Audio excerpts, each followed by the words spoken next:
Hey marketing leader, today I would like to talk to you about calculating conversion value. And I know value is present in all of our videos because, well, we're an agile agency and agile is all about delivery of that value. Whatever value is to you, there are moments and maybe business models and environments where value is extremely difficult to measure, but it's important, right? It's super important metric because if you know the value of someone's action or of a conversion, you can then better predict your marketing spend. You can set up more maybe cost-effective campaigns, and you can narrow down where your money goes. It's just that more efficient if you know your numbers. Now, of course, website is part of conversion rate discussion, right? Definitely, because it's probable that your business relies on those conversions from the website. But how do you measure that? When it comes to e-commerce, that's just piece of cake, right?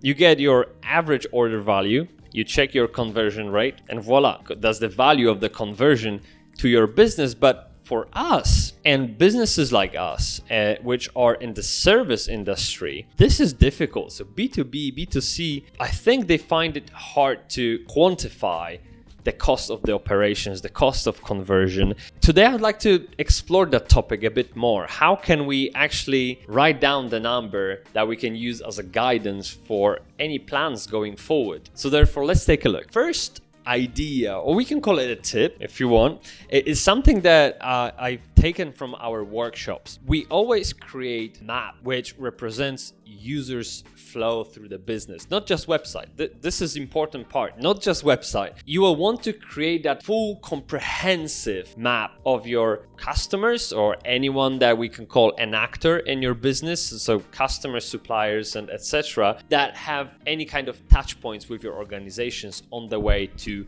conversion. Can be in the discovery phase, some kind of Google search, maybe paid ad. Then in learning phase down the line about your product, can be some kind of newsletter sign up, can be PDF download, or maybe just a sales call. Maybe they already done that. So whatever the touch points are, I would like you to put a pin in them and see if you can assign a monetary value to those. What it effectively comes down to is to tracking those micro conversion. That's all what we want at this point. We're not worrying about the big picture yet. We don't worry about the conversion value to our company. We just want to know if someone clicks that ad, if someone finds their way to our website, or they navigate from one page to another page, what's the estimated value here? Like, if you look at your data so far, are people who visited 3 pages more likely to convert, or maybe people who've traveled through blog and then circled back to one of your commercial pages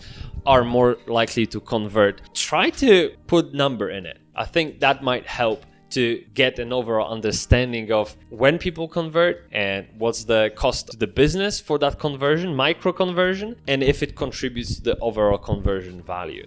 As a service business, we don't necessarily have an average order value. This is likely because our services are not priced in a way that's fixed. It's not £10 t-shirt. It's all bespoke, tailored, and often B2B, B2C relations, they entail some kind of ongoing relationship that has a monetary value to the business too. So the way we like to approach things is to look at lifetime value of a customer. And for those who are just starting out, you will have to accumulate this kind of insight. But for businesses that are out there and are utilizing their websites to the best of their ability, LTV is a great metric to see how those people got in touch with your business in the first place, what they did on that website, and after they converted, how long have they waited to spend any extra money on your services? Are they in the retention phase? Are there advocates already? LTV, if you take LTV, you can work back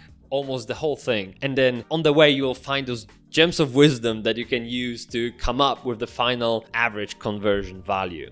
So all that's left to do is to take all those individual touch points that you discovered so far. So that is your, LTV of every customer, your average customer spend, those micro conversions through your business ecosystem. You have to take those conversion values in those individual points, the conversion rate, and you just put them all together to find out a baseline for your conversion rate. Does that make sense?